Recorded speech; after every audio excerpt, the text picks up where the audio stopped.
Game on! Welcome to another episode of Zero Ales and Hockey Tales with Wally. And today I am so excited to have on a 37-year-old from Bedford, Nova Scotia, Canada. His hockey journey has taken him to Canada, the USA, Finland, Norway, Germany, and Scotland. As a goaltender, mucked her up with the Maine Moose, then spread his hockey wings and headed for Finland and the Varkaus Eagles, and then 2 seasons with Warkiss of Finland. But he is best known as a coach, specifically for weird goaltenders, jumping into it in 2012-13 with the Halifax Titans and the Metro Shipbuilders. Then spent 4 seasons with the Valley Wildcats of the MJHL. Again, as a coach this time, spread his hockey wings and helped out the goalies for Narvik of Norway. Then the Herlev Eagles, or if you're speaking Danish, the Herlo. After that, made his name in Deutschland for the next 6 seasons with the Tolzer Lowen, or Bad Tolz Lions if you're speaking English, Freiburg, Ravensburg, Nuremberg, and the Castle Huskies. He is now currently helping out the Glasgow Clan Tendies and a whole bunch of other goaltenders. Welcome on, Jack Hartigan. That's quite a journey there, eh? A lot of teams. Yeah, kind of like my playing career. Yeah. Yeah, I think actually we've crossed a lot of the same leagues, right? Del2. Yep, you've been in all my honey holes. Yeah, Danish league, and then obviously the UK league, right? So, yeah, and so you're with the Glasgow Clan now, eh? So I'm trying to figure this out here. So you're the goaltending coach of the Glasgow Clan, but you're in Halifax right now? Yeah, so I actually run a company or a program that I specialize in consulting with pro hockey teams.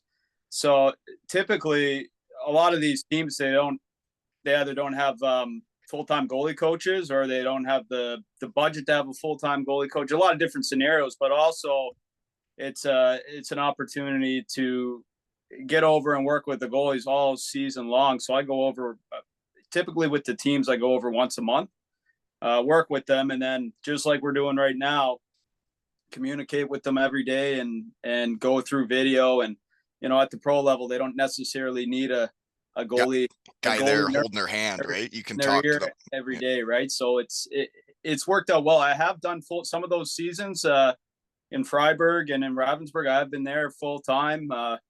In Castle last year, I was there quite a bit, and towards the end of the season, I was there full time for the last 2 months of the season. So it's a little bit of everything, right? So you're doing a lot of traveling if you're going over there once a month.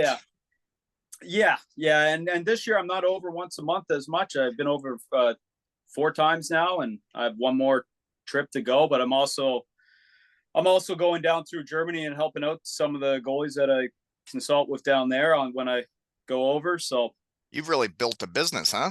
Yeah. There seems to be a lack of goalie coaching in some areas, right? So, well, I know about it because I'm coaching under 13 boys, the Kincardine Canucks, we just finished second in international silver stick, but boys gave her everything. But I know I'm not a goaltending coach. I don't know what they do. I don't even know how to put their pads on. Yeah, and it's well, being here in Halifax, I work for Bedford Minor Hockey, and it's a large organization here with about 100 goalies, and I've been organizing their goalie development for 10, 11 years now. And also with Hockey Nova Scotia, I run all of our goalie coach certification clinics. So I know what so you're coaching the coaches. Yeah, sometimes. Yes, sometimes. So I know especially with minor hockey, right? Like you're saying, if you don't know how to put the pads on or the stick and size and all that stuff, it becomes quite a ordeal when you're trying to coach a team too, right? And you want to take care of your goalies, because at the end of the day, you have to. Goaltending wins championships. Yeah. So it's well, my goalie, his name's The Link. He has 14 shutouts this year, even with my bad goaltending coaching. Yeah, exactly. Sometimes less is more too, right? Well, I just try to make sure he has confidence, and make sure I get his shutout pucks for him, and we take a fun selfie every time. And other than that, make sure he's feeling good and having fun, and he seems to stop all the pucks. Yeah, no, exactly. Yeah, that's great. Yeah. So being from out east, it's a small little hockey world. So my Nova Scotians that I love, shouldn't say I love them, they're boys, but Cully and Haddad, you know them? Yes, Haddad I played growing up against all the way through. We're both 88 birth years, so haven't seen him around in a while. He's up Cape Breton. He's working Yeah, up he's Cape running Breton. that So, team now. yeah, And he's scared yeah, of me. He's supposed to come on and talk to me, and yeah, he says he's too busy. Like, how are we too busy? It takes like an hour. yeah. They got them working up there. I Probably work know, I know. 13 And hours. they were my babysitters in Cardiff. They were my Okay. neighbors, Cully and Haddad, and if I needed a babysitter, they were my guys. Oh, awesome.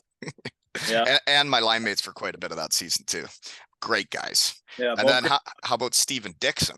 Well, Dixon, I know a lot better. So Mm, yeah, he's my yeah, cup of tea. yeah. He's a beauty, He great sure guy. is. Uh, I'm kind of sad he's not playing anymore. I'm not gonna lie. I enjoyed I enjoyed when he was playing. Right, so Oh yeah. it's making me feel old that he's retired now. So we'd skate a lot during the summers, and he would come out and shoot at my goalie camps when he was home.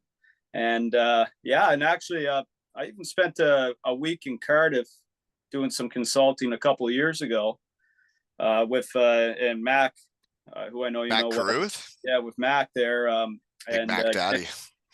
yeah, and Dixon was on the team, so we got out for a couple beers one night, which was nice. So That great makes guy. sense. He's back in Halifax now. So How about would you know who Mark Whalen is? He was yes, goalie. former goalie, yeah, from North. Hmm. Yeah, So fun fact, small world. He's from out yeah, that way. He has yeah. moved here to make the electricity in Ontario, and he is coaching the Ripley Wolves. And No way. because Yeah, we knew the same guys, he asked me to help him yeah. out. So I'm his helper out coach guy. He asked me questions and I answer them, and have had a hell of a season and had a lot of fun. And it's nice coaching with a guy when you're on the same page with a dude, you know? That's hilarious because I haven't heard his name in probably 20 years, but we grew up again. We're both 88 birth years playing against each other. But he was up in Cape Breton, about 5 hours away from here, Right. and So and our team was 18-0, and I went to my under 13 boys international silver stick. Missed yeah, the last two regular season games. yeah, They lost the last two regular season games, so we finished 18-2. But now it's playoff time, you know. So yeah. hopefully can win a trophy, and my kids go to school in Ripley, so it'd be pretty cool to take the trophy to the kids' school. You know what I mean? Oh, absolutely. I That's what. tried to as a player, but I was too fat and old, so it's way better Yeah, as a coach. Nobody slashes me, hits me. I don't have to sweat, you know? yeah, exactly. Yeah. Hmm. How about Critch, the guy right behind me? Do you know him from out that way? Because I was Yeah, his sponsor last season, and he ripped around with my 2 L's and Hockey Tails logo on. I'm not sure if I've ever crossed paths with him on. I think maybe the odd summer skate. He'd be younger than us, eh? Yeah, yeah. I watched him play. He played for the Mooseheads, I believe, right? Yeah, yeah, Yeah, I watched him play a lot of hockey. But I don't think I've ever really. I might have been on a skate towards it. yeah.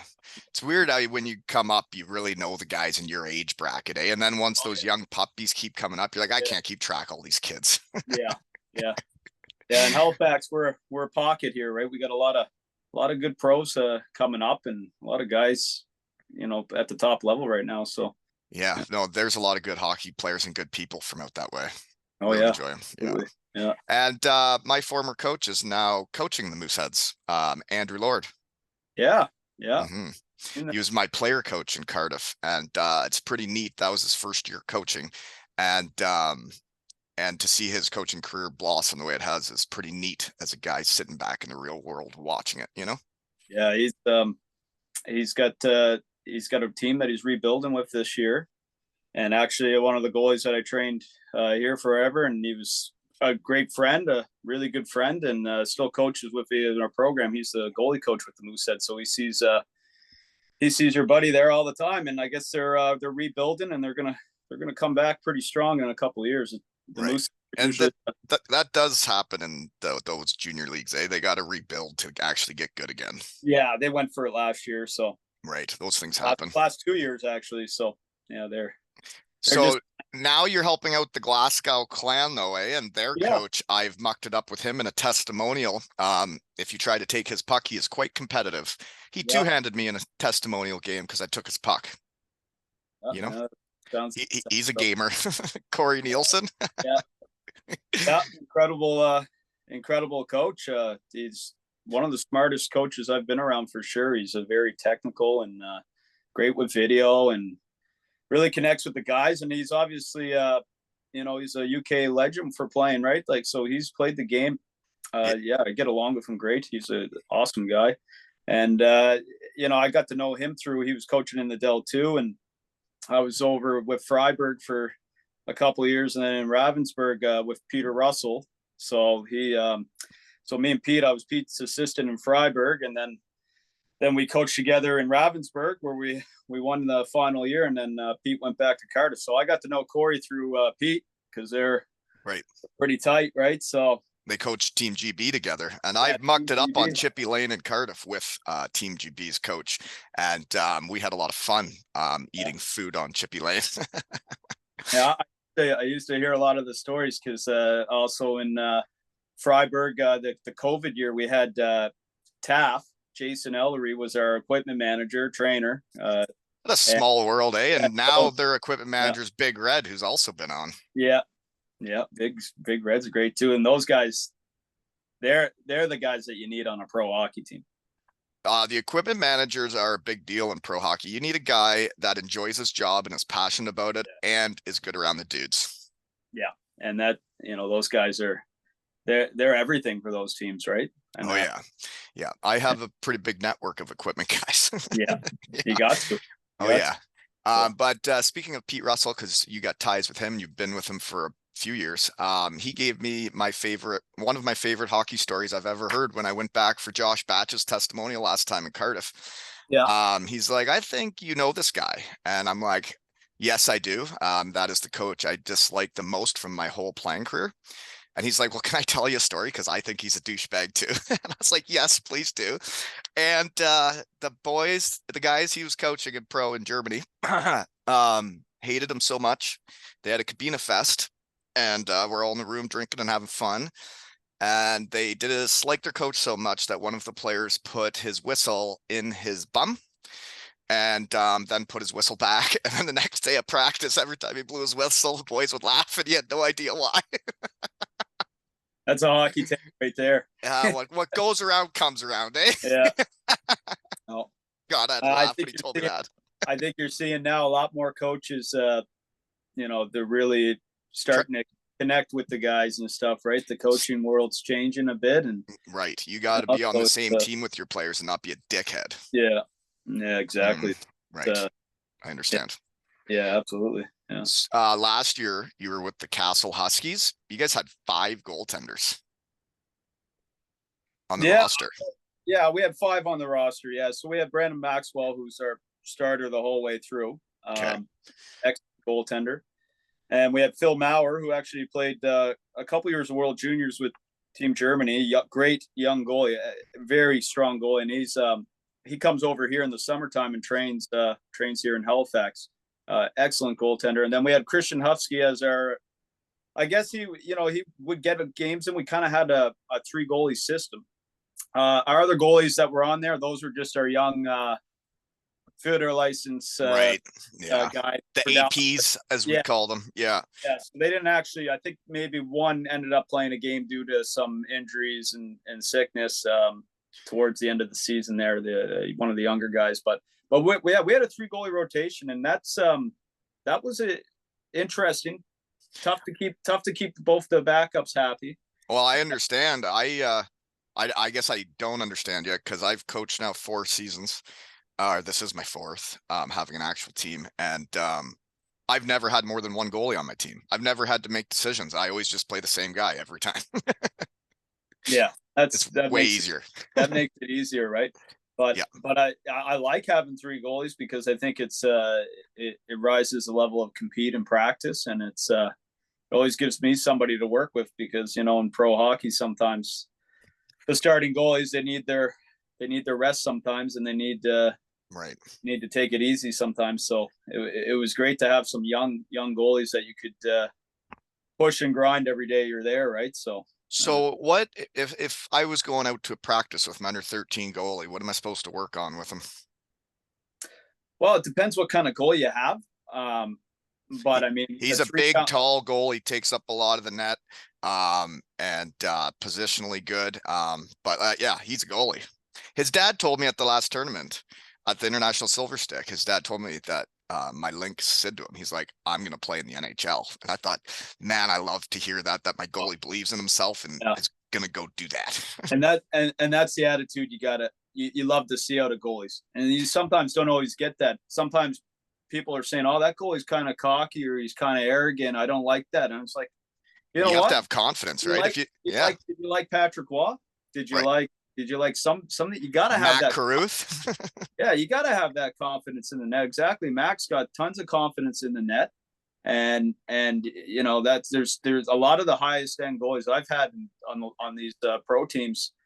They they they're higher strong, kind of higher beat, like kind of a lot of they have a lot of confidence when they're in the net. And that's if It's you don't huge. have that, you're not gonna succeed at the highest levels. And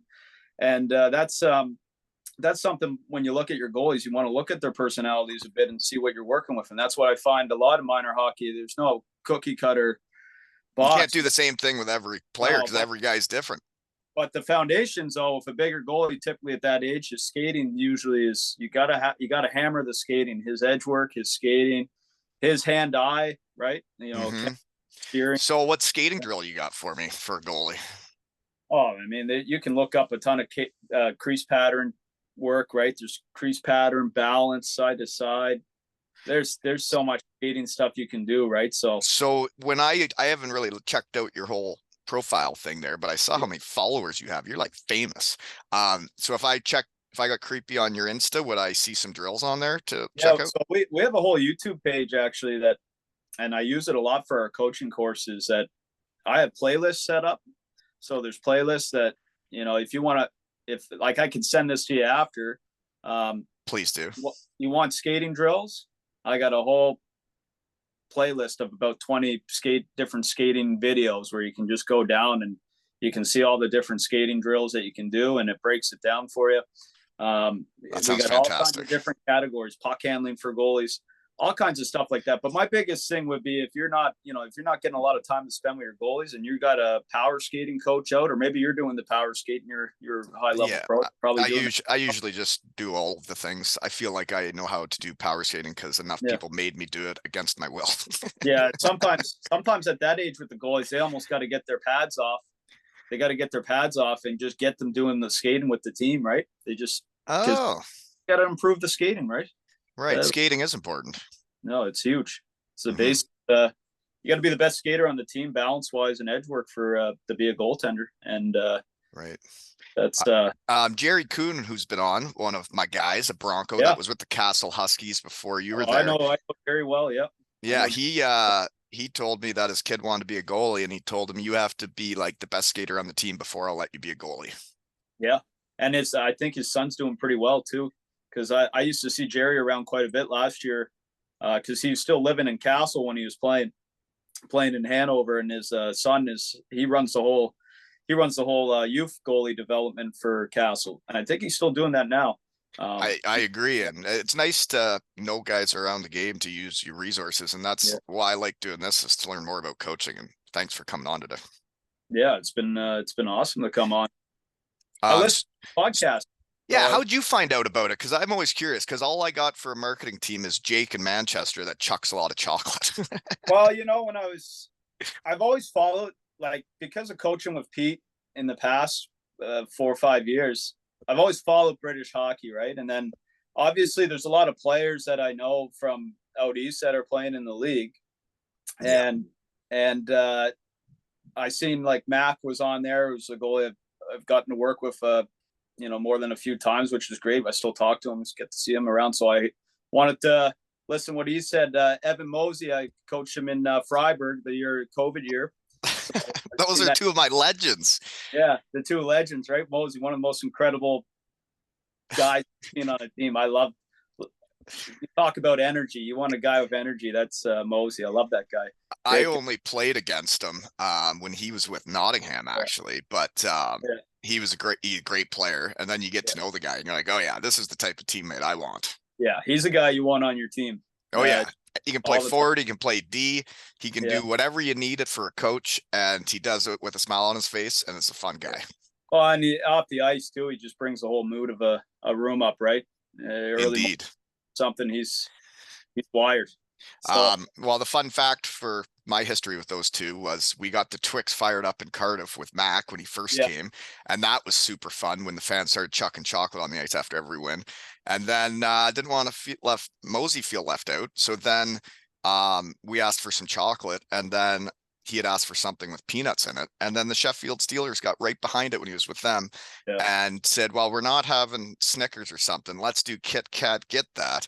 And they yeah, like promoted it and everything. And then I think he assisted or scored the overtime winner. And then there were like thousands of Kit Kats all over the ice. And it was incredible. yeah. That yeah, I noticed that when I was helping Mac out for a week in Herning, and the Twix were coming down after the game. I was like, I don't think I've ever seen that before, but yeah, it was When he went to Denmark and yeah, left Cardiff for the couple of years, and I said, well, do you think we can get the Twix fired up in Denmark? And I had him on. And then he went on a heater and he was going for his fifth shutout in a row. And all the fans went to Germany because the chocolate bars are cheaper there. And yeah, they threw 1,004 Twix on the ice. And that's like some kind of a record. And I'm hoping to beat it someday in Cardiff, but it would take everybody. And so far, we're getting Twix thrown, but not 1,005. So Herring still has the record. yeah. That's well, Cardiff's got a bigger crowd.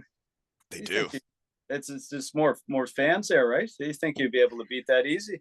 Well, you would think when there's 3,500 people in the crowd that if Yeah. everybody brought one, You know this that's what impresses me the most about after coaching in British hockey this year is the crowds in Germany are kind of unmatched, as you right. know, I, right? I, I do know. Yes. Um, I mean, in terms of like DEL, the attendance, and DEL 2 is like the top attended second league, and the fans are kind of Nuts. they're nuts, right? And it's awesome. The atmosphere. It's tough to match that. I'm always super impressed by how many fans you get out to British League games. Glasgow Clan, I think they've sold out nearly every one of their home games they've had. And a place like Cardiff, when I was there for a week a few years back, it was sold out on a Friday night. Oh Like, yeah, you know, and Cardiff then tried to bring like Germany to the UK, where they started Block 13, where they have the flags and the drums, and there's people topless because that's fun. yeah, And when they were getting that fired up, and they were just trying to get like the kind of European standing block going, well, they for some reason had me over for a Wally night, and I tried yeah, to thank them for doing that by getting topless in Block 13, spray painted as Joey Martin and wave a yeah, flag and whatnot. And now to see what that section is like at a game, and they have this fellow running it, Josh Wilby, that's been on. He gets yeah, the megaphone going, and he gets that crowd a rocking. yeah, and that's good to see too, right? Like, and It there's actually is way more fun for the players to play when it's wild, you know? well, absolutely, and you see like there's some big clubs in the UK, right? Like Sheffield's got a Well, they, crazy crowd, big stadium. Nottingham's got a big stadium, and they fill it up. And even the smaller places, you go to Fife and places like that. hell There's of an atmosphere, eh? impressive, right? So just it's crazy to see. I think from coaching in Europe, I've obviously coached in a lot of different countries, traveling around trying to help out these goalies all over, and you see there's a lot of hockey in the world when we're stuck in our bubble in Canada. Sometimes you don't realize There's almost too much to keep track of. That's why I'm a yeah, day-to-day type of guy. If I throw too many hooks of who to talk to, I don't have that much time. I have like a real no, job, and no, I'm coaching three teams. yeah, Yeah, it can be busy, but that's why I like waking up and not knowing what's going to happen each day and who I might talk to. yeah, and that's the podcast is growing, right? So it's cool to see, right? And Well, I maybe still just do it for fun and because I yeah, love it, and it's really neat when well, people like you, I find out you're listening. I'm like, huh, how'd that happen? Yeah, I spend a lot of time in the truck and on the airplane and stuff, And you're in the hockey world. yeah, This is your profession. yeah. So it's you gotta throw something on, and it's like I said, some of the names that you got on there, I want to hear what they have to say, right? So So I know as a player, every team kind of had a goalie coach, but I also know I never really got to know the goalie coach that well, like the goalies did. Do you get to know the players that well? oh yeah, well, I mean, I know, yeah, but yeah, I mean, most of the teams, especially the teams in Germany where I was there quite a bit more. I was full time assistant with Pete in Freiburg, so obviously that was the year when Mosey was there and some other guys, and we had a great year that year. And uh, those years where I was there a lot more, I Get right into it.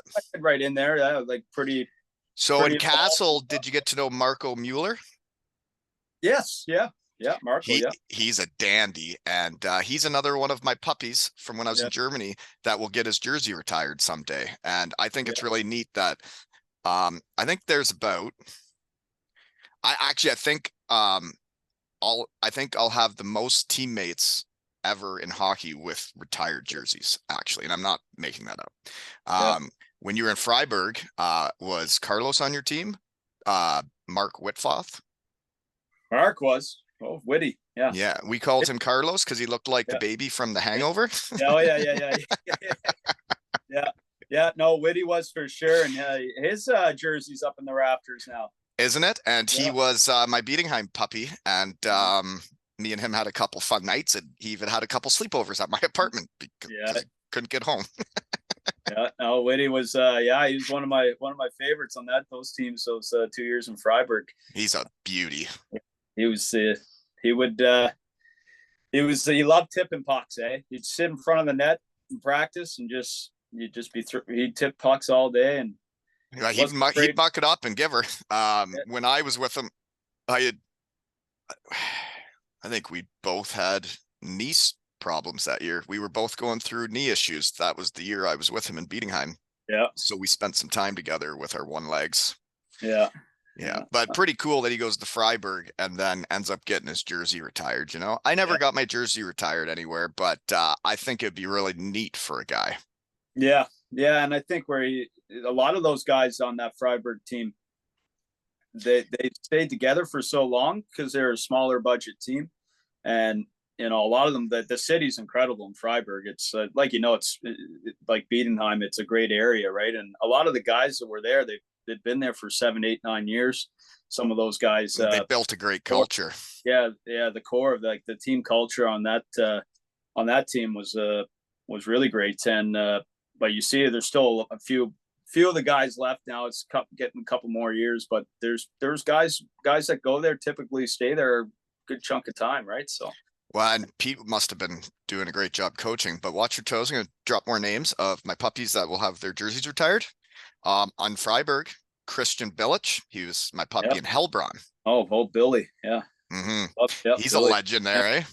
he's the man, yeah, Hmm. man of few words, He right? doesn't speak much, but he's a heck of a hockey player.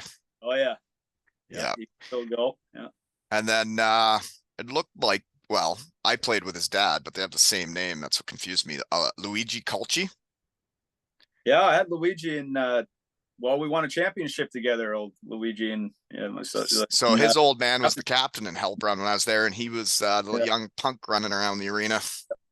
He was he was a great on the he was kind of up and down the fourth line, third line sometimes in playoffs, but you know what? You needed the young guys. The young guys we had on the team that year, they obviously to win a championship, they were getting a regular shift in the most important times, right? And we used them, and they played their role.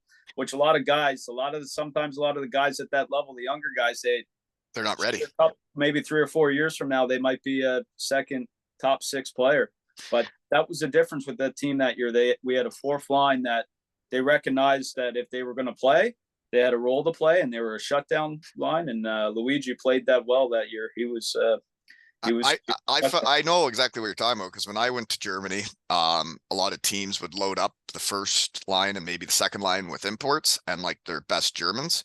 And Yeah, then if you got out on the ice against another team's third or fourth line, it was time to make it rain. yeah, yeah, You get the kids out there with the cages on, you're like, oh, this is yeah, going to be a shift. yeah. And that's the interesting thing about the Dell too, right? You have to have so many under 24 players, and you have to have, I think, at least two under 21. So Mhm. how you develop those guys and how you use them, I think a lot of teams, there's different strategies, right? But it's definitely tough for some of those young guys sometimes because they want to have the ice, they want to play, and Well, and but they can be 17, 18 years old sometimes, and you're putting them out there against professionals, and they're still kids. and I always tell some of those younger guys, I said, you know, you don't know how good you have it in Germany Uh-huh. compared to Canada and the United States. When we were 17, 18, 19, 20, and then probably some of us probably paying a little bit to go to university to play hockey and scrumming it up and stuff, and you're out here getting paid to play with professionals. I mean, it's you know it's not a bad setup, right? Even if you aren't getting the ice time, take your time and develop, because you can play hockey, and that's the thing too, right? You can play hockey in Germany until you're 40 years old if you want to.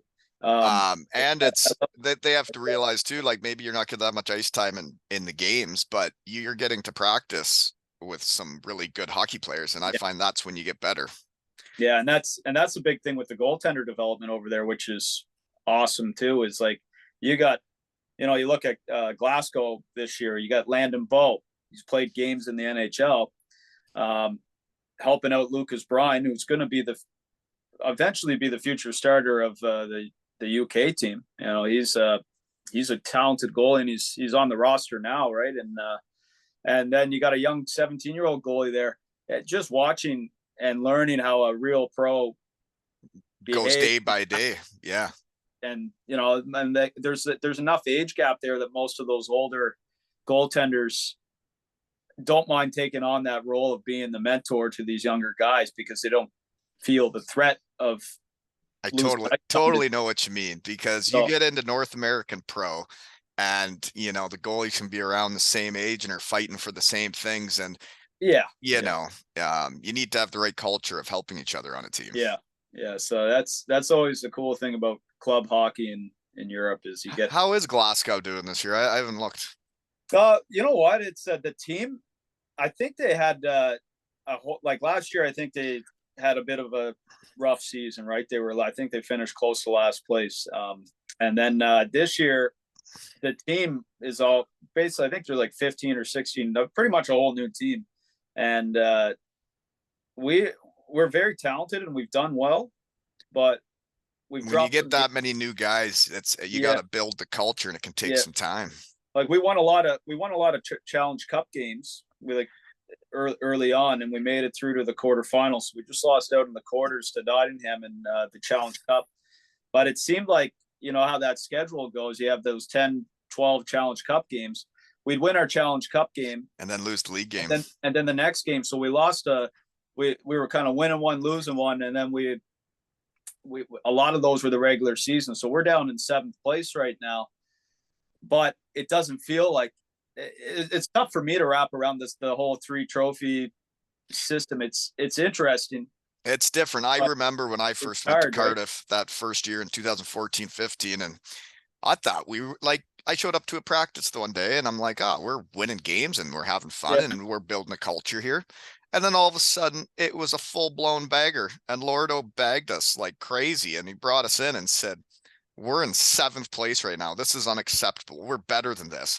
And I was thinking, man, we've been winning quite a few hockey games. And then I realized that we were winning the Challenge Cup games, not the league games. I was like, yeah, oh, okay. yeah, yeah. It's good though. It makes every regular season game Oh, that much more important. But it is tough when it gets to this point of the season when if the first place is kind of becoming out of reach, it's like you're really just playing for playoff position. positioning.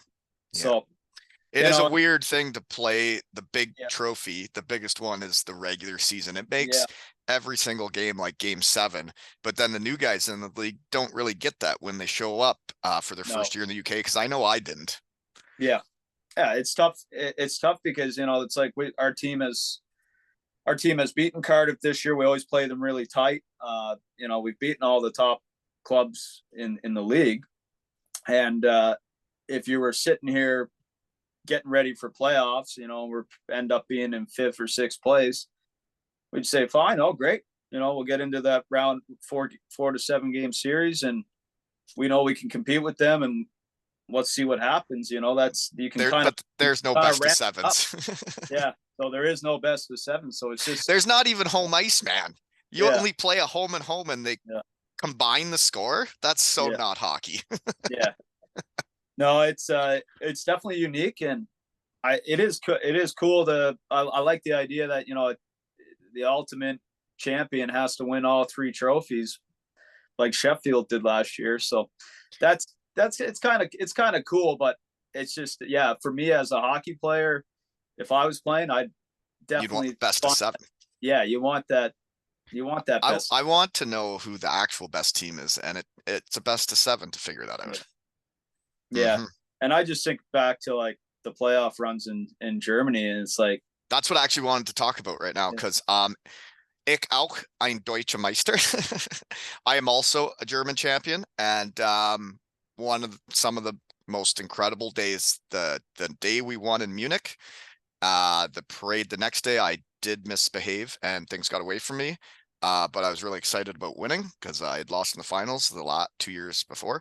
yeah, Then when we won, I did get a bit carried away at the parade, but I didn't know there was a parade. But to see a town come together for that parade, and the whole downtown, the Fußgänger zone was just packed, and there was people yeah. lighting off flares, and there were fireworks, and it was actually like totally nuts. And you won in Biedenheim, right? Yeah. Yeah, yeah, Yeah, yeah. we won the first championship ever in Baden-Württemberg in pro sports.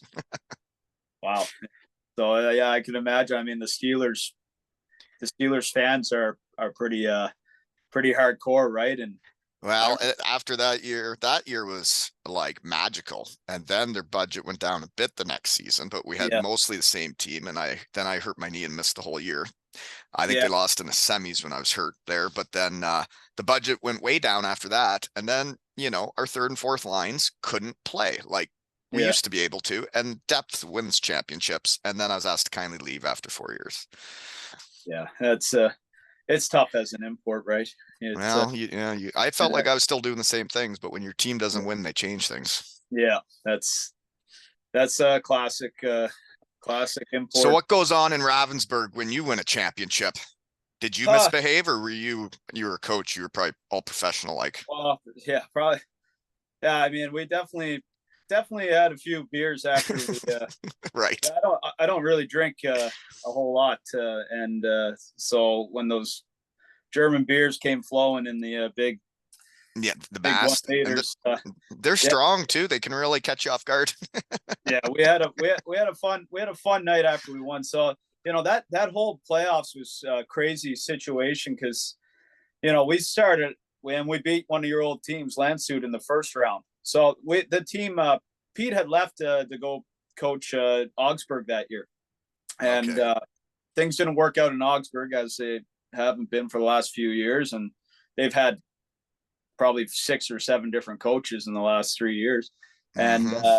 so when Pete got released from Augsburg, he ended up coming back to Right. Ravensburg in about March of that season because we were, and I was there pretty well the whole time there and back and forth between there and Nuremberg, and anyway, so Pete took over about March, and he had coached the team the year before, and we had made the finals. We had lost to Frankfurt, so we had lost to Frankfurt the year before in the finals. So we had a very strong team already, and most of the team was back for this next year. But we were just kind of struggling. We kind of went through that 10, 15 games where we just were winning one, losing one, and we were struggling. And I didn't. It was hard to say that we weren't the favorites to win that season, and But once we got into playoffs, we had a 7-game series against Landshut, and that set the tone for the rest of the series. Like it was an absolute war in Landshut, and you know what the crowd's like there. Oh And yeah. that went to 7 games. So after we got through that first round, we had to play Krefeld, and this is my actually like Krefeld was a crazy series as well because we went 6 games with them, I believe, and again it was an absolute battle, and Mm-hmm. it, That's hockey, eh? When you get into a real best of seven, and yeah, it's like who's gonna break. yeah, no, and it was yeah, it was like my favorite story from that. I'll tell this one. It's just you're talking about goalie coaches being integrated with the team, and when Pete came back, I was definitely like a little bit more involved in the room because it was just myself and Pete and Jan Benda that were the coaches there, I guess, and I was there for I go for all the playoffs, so um, we were having some trouble with the food after the games against in Krefeld, right? You know how the food is, right? Sometimes in different, you know how they'd step the food up after the So play? when I was in Germany, Yeah. there wasn't food in the arenas after. Like our team would stop at a restaurant and pick up like 20 to go Oh, boxes, and it was usually fantastic food. yeah. So yeah, I guess that's something that's Changed. newer-ish in the leagues, but usually there's like food and provided after. Um, and I think it was more just that the guys were, we're right in the middle of the series. We had a double overtime game, and whatever we had whatever we had set up, we were like, oh, we don't think that's going to be enough food. And some of the guys didn't want to have whatever they're having. There was something going on with the food, and I remember we were going into overtime. I think we won in double over. Yeah, we won in double overtime, the game 6, and there was something going on with the food that we needed to get. We wanted to get the guys food and give them something to say, hey, we want to get you something. And there was something that we didn't have the budget to get more food, or something small like that. So I said to Pete, you know what? I'll buy all the boys Big Macs. They love, the guys love McDonald's after game. And this is mid-series, right? It's like not healthy or whatever, but we just need carbs. I said, so I went into the room and Pete let me go. He said, yeah, Pete, just go get the guys fired up. I was like, boys, if we win this game in overtime, I'm buying every single one of you guys McDonald's after this game. And everybody's fired up over it. And then, so we ended up winning in overtime. Pavel Dronya scored the overtime goal. And I came back into the room and I was pretending to eat the Big Mac. The boys were all excited. And then we stopped right in downtown Krefeld to get the Big Macs. And that was the biggest mistake we probably made, because there's about 1,000 Krefeld fans running around in there, seeing the whole Ravensburg team getting Big Macs and McFlurries and everything. Oh, I actually like hearing that, because when I was in Germany, McDonald's stops were not they happened, and I enjoyed them every time. Yeah. Yeah, that's just Sounds like your coaching tactics aren't that different from mine, because I no, kicked off this season in the first tournament. There was no semifinals in this tournament, so we basically had to win our round robin games. So I told the yeah, boys before the tournament started, I said, if we win our first 2 round robin games on the Friday, you guys can cut my hair tonight at the yeah, hotel. And we did. And we ended up, all the guys got fun haircuts. And then we rocked the tournament with the most ridiculous haircuts ever. And it was so hockey. yeah. You know what? I think you got to have fun even at the pro level. And I think Fun is fun. and you know what? Being a goalie coach, or even sometimes you got the assistant coach, right? You got to have somebody that's going to kind of lighten the mood a little bit, right? So if you're with the players, I think as a goalie coach, like I take goalie coaching very seriously, the technical and the positional, but I really think coaching goalies, you have to have that relationship with them, especially at pro level. I'm 37, so I'm not. Some of these goalies, I'm only, and a few years ago, I was only, a couple of years older than them, and sometimes I was coaching guys that were the same age as me. So you kind of get to become almost like their best friend without being too Coach much guy. of their best friend, right? So Right. you could still give them all that analytics and stuff. But with players too, it was really fun to go in with players and show them how to score on goalies or give them little tips. But you are just what could the goalie coach bring to that? If you're cutting videos, showing them how to score goals, maybe. But you got 2 or 3 other coaches that are doing their job, so sometimes it is just lighten the mood and have some fun and kind of be that buffer for between the players and the coaches. Well, I'm playing pro hockey as an import in Germany or as a goaltender. It can be stressful. It depends how you look at it. As an import, you have to score. As a goalie, you got to stop the pucks because they got short leashes on guys in Europe, Yeah, and that's I think especially in Germany, there's sometimes it can get pretty short on players and imports and stuff. But yeah, those playoff runs are interesting. And I think I know you commented on it last year. But you probably saw what happened in Castle in our playoff run last year. Kind of. I Yeah. find some of their personnel changes seem like very strange timing. What did Yeah. go on again? Didn't they fire the coach in the middle of finals or something? Yeah, and so this is they fired kind of fired everybody. I don't know.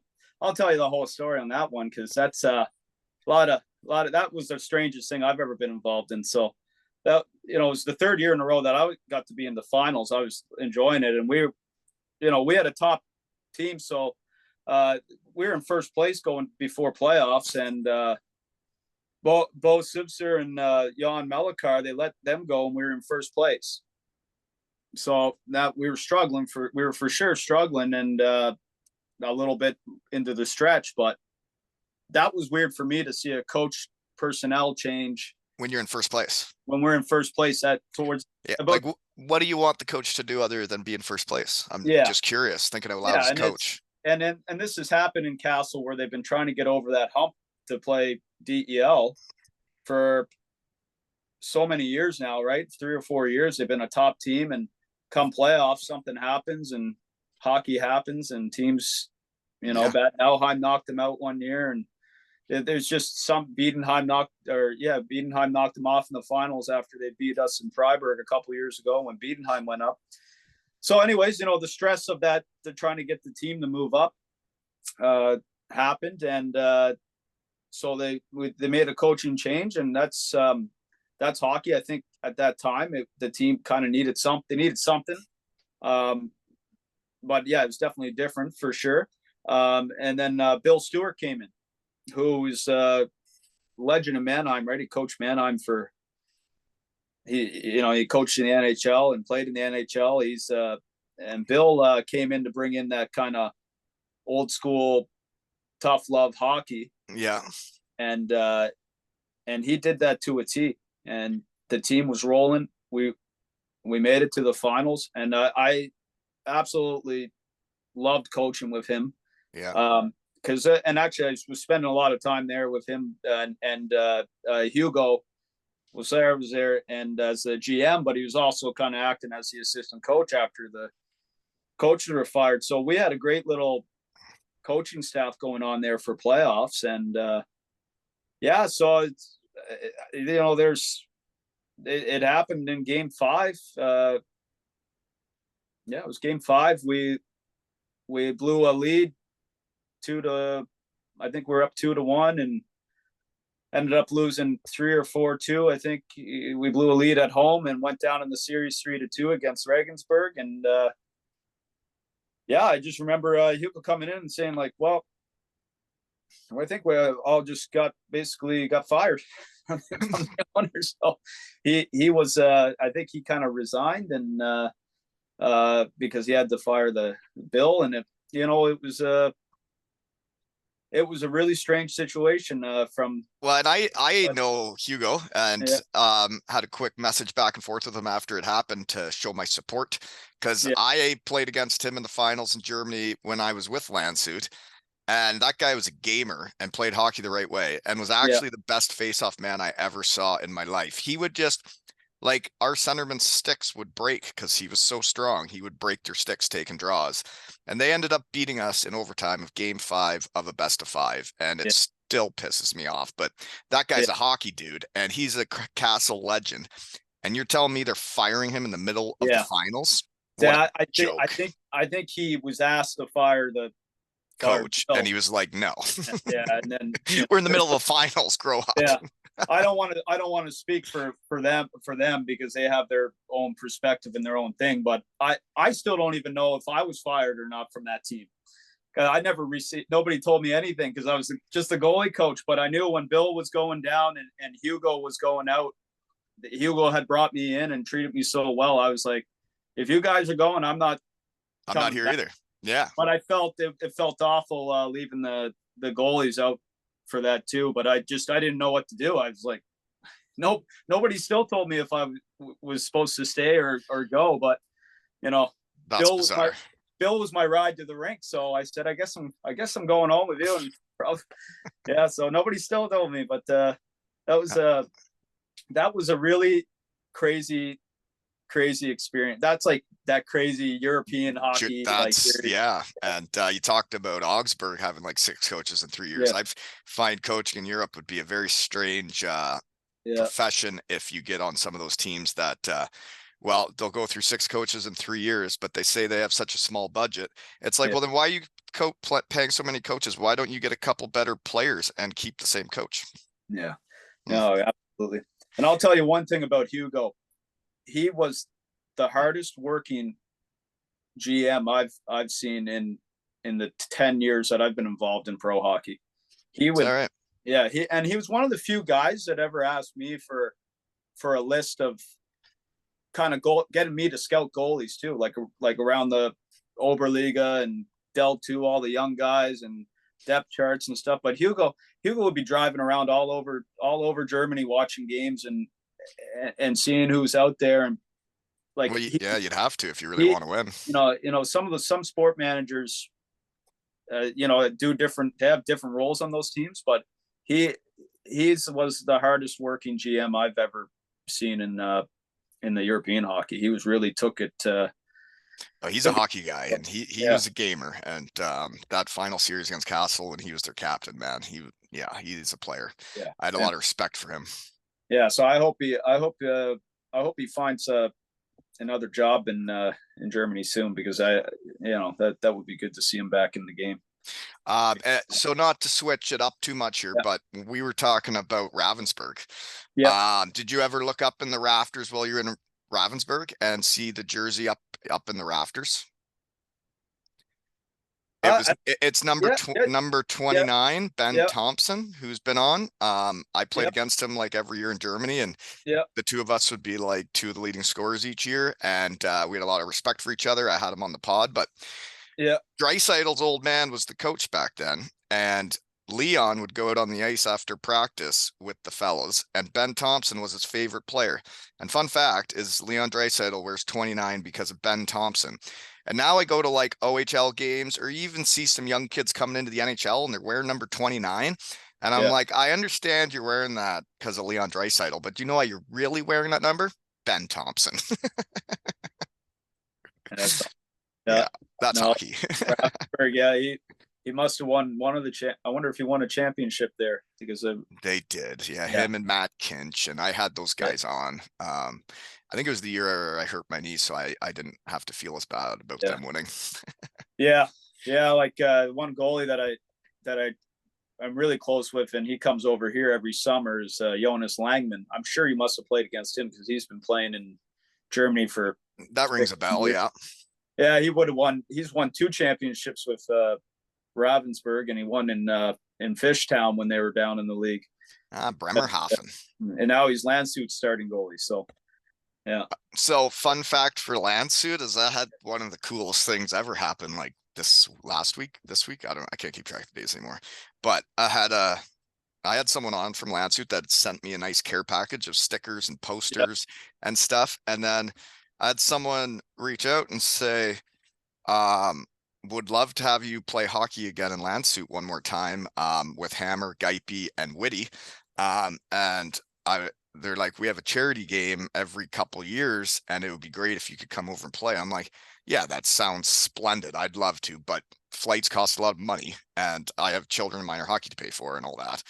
And he said, well, we got a pretty big network. We'll see if we can find a sponsor to cover your flight. And it Yeah, only took him like 24 hours. And he writes back and says, we found a sponsor to pay for your flight and any expenses. If you will please come back to Landshut and play in this charity game in 2026. And I was like, oh my God, actually, like they're going to fly me back 18 years later to play in a charity game. And I only played there for one season.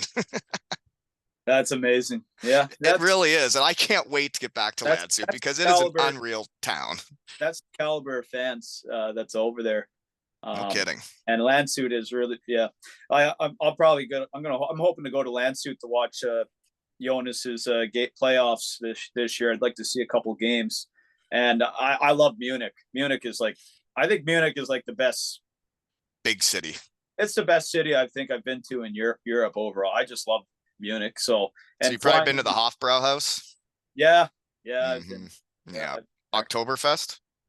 yeah, yeah. I got to do Oktoberfest with the Towerstars one year. Yep. I've Mm-hmm. done a couple years. Yeah, a couple years. Yeah, those can get messy for some of the players that don't understand how strong German beer is. Yeah, I like that how they do the Oktoberfest too, because there's typically, I don't know if it was like this when you're playing, but there's typically one day where all the hockey teams go to Oh Oktober yeah. Yeah, yeah. one day, right? So Oh man, it's so fun when all the hockey teams are there. You get to see old buddies and stuff, and you're on different teams, and you just get to have a day. yeah, I was thinking about that today. We were there, and there's like just probably 20 hockey teams. I wonder if somebody like comes over here from Canada to go to their Oktoberfest because there's all kinds of people, tourists and stuff. They're like, wow, I ran into so many hockey players on Oktoberfest. I didn't think hockey was that big in Germany. And every second person I was talking to was a pro hockey player. Yeah, no kidding. Those are fun days with the team. Really can bring a team together. Yeah. Yeah. So, got any fun Autobahn experiences from your time in Germany? How fast have you got a car going? 190. Yeah, that was my max too. That was Yeah. when it started shaking, and I figured I better slow down. Yeah. I think I had, yeah. I don't think it was a team car. I, yeah. Cause I had a nice Skoda. I had a team Skoda in Freiburg, like one of the coaching ones. It was like an SUV, but I wasn't on the Autobahn much because of COVID. It was so like I was in there that full time that one year. It was like the COVID. We were barely driving around because you weren't even really allowed to move around a whole lot. So I was in I think I was in like some kind of small Ford on the Autobahn, and I was going like 190 on it. And it's like you're saying, it's just shaking. Oh yeah. And but I was scared. Like, well, not scared, but I was like, you, you're like, I can't believe I'm going this fast right now. It's different. Yeah. It was weird though because you could get going that fast, and like it's all very structured, and the slow Yeah. cars go to the right, and the fast cars go to the left, and everybody follows the rules because you realize that you can be going 190, but Yeah. then somebody can zip by you real quick. Yeah. Yeah. And and it's funny when you go in that middle lane, you're going like 140 or 150, which if you're doing that here in Canada, you'd be like, Lose your yeah, license. you'd be like, oh my God, this is like the fast. Like, did you see how fast that car was going? That's just like every day. You're just like, oh yeah, 140, whatever. That's not even fast. I So remember the first time I ever went on the Autobahn. It was me and yeah, Brandon Dietrich, the guy that brought me over to Germany to be his line mate, and we had to get to the airport. And I was following him, so he says to me, "So, Wally, I guess the faster we drive, the faster we get there." I'm like, "Okay." And yeah. then we just started zipping.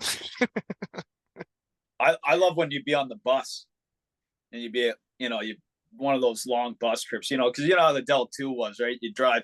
Sometimes you'd be going up to places like Weisswasser. Or, Beautiful whitewater. yeah, you'd be going up like 6 hours up there, 7 hours, and you'd be going overnight. On the way back, you'd be half asleep on the bus, and all of a sudden you just hear this like bullet go by, right? You just hear the bullet go by. You're like, Whoa. what was that? They're like, oh, it was a car. I remember going like 150 in the middle lane, and then all of a sudden you just hear a noise coming, and it's like a Lamborghini or whatever. And Yeah. to me, I find it interesting in Canada and the US when these people will buy these really fancy cars that go really fast. I'm like, Well, you're not even allowed to drive it fast here, so I don't really understand the point of it. But when you're Yeah, in Germany, it makes sense to have a car that can go really fast because you're allowed to. yeah. The roads are so nice there too. They Like are nice uh, roads. Halifax here is like potholes. Hmm. The way the weather is and salt and all that, the So potholes. would you rather a doner from Halifax or a doner kebab from Germany? You can't do that to me. I I'm love I, I love kebabs. so I'm a German big kebabs. kebaber. I can kebab with the best of them. Yeah, I one of the goalies that I used to coach that was on Freiburg. He's from Halifax too. We have a lot of Dell two and Dell goalies that seem to be from Halifax that are dual passport guys. And he used to have he played in Germany for like 10 years, and he had the doner. He had a doner kebab like list. He'd go and try them everywhere, have Yeah. them before games and everything. But so Hmm. I was part of the. I'd always go. He'd be like, "Okay, we're going to this spot to try it here." So I loved all these kebabs. Like they were, and it was like I the became way. friends with every Turkish guy in the corner. Yeah, yeah. I remember when we won the championship in Ravensburg. I went to this doner or the donor shop so much that when the day after we won, I went in there to get a donor, and he made me stand up on the table in front of whoever was there and take one of his crazy Turkish shots because I was there so much. I was there on yeah Well, if yeah you make it to Bietigheim, okay, yeah so if you're looking at the arena, on your yeah way up to the arena before you have to go around the turns where there's the yeah. camera that takes a picture and everybody gets a ticket when they first show up in Bietigheim, don't know what to do. Right before that at the intersection, lovely kebab shop. Okay, well, yeah, I coached Biedenheim's goalie. He's from here too. I've coached him since he was 12 years old. Oliver Schmidt. So Really? Well, I was there earlier in the season. I'll probably go see him. Probably go see him again in the next month or so. So yeah, yeah, Bietigheim's had a tough couple of years. It's weird because my last puppy that was on the team, Renee Schofs, they won the championship. He played a year in the DL, and yeah, then he retired, and that was the last guy I played with. And they yeah, retired his jersey, and he invited me back for his jersey retirement. I couldn't make it because I was already going to Wales that year. Um, so it sucks that I missed that. But then once he retired, my last puppy was done.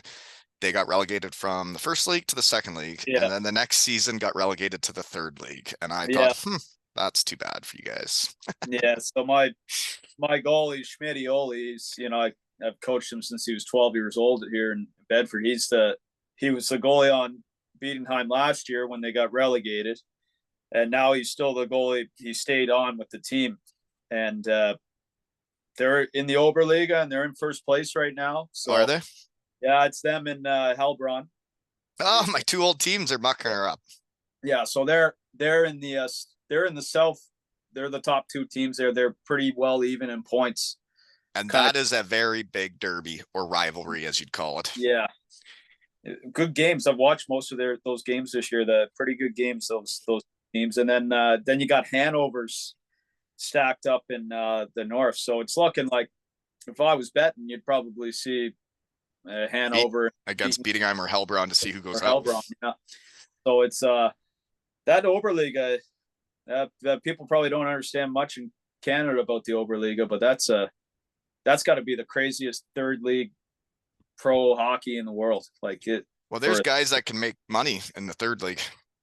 yeah, there's guys making lots of money in that league for sure. Well, those teams want to go up and they'll pay guys to try and get up. Yeah, yeah, it seems. One guy when the research team got hot, I didn't have much time to get ready for this, but you were with Bad Toltz, and their Yeah, goalie played with me in Bietigheim, one of them, Andreas Meckel. yeah, Meckel. Yeah, Yeah. yeah, yeah. So that was my first time coaching in Germany, and I had gotten over there with Ben Meisner, who was played in Augsburg. I've heard Uh, that name. He's from Halifax. So I grew up. I was only a couple years older than him. So I I started coaching. I coached him for about 10 years, 8 or 10 years, and I actually used to like train when we used to train together because I was playing and he was only a couple years younger. So he had played in Augsburg for a good chunk of years and played in Fishtown before that. So he was a DEL caliber goalie. And he actually has a great story on the Players Tribune. It goes into his mental health. I thought I remember hearing something about that with him. It's a good read. He's a big mental health advocate, and he's actually coaching here up the road from me, and we collaborate on all kinds of stuff. And he's coaching now, but he was the goalie in Bad Tolls. So and then Meckel was also the other goalie. So Ben had got me in with Bad Tolls, and yeah, I got to work with Meckel there quite a bit. I think I was over four times that year. He was just young when I played with him. Yeah, and he was probably like 26 or 27. He was a strong, really strong goaltender, actually. Like big, strong, moved well.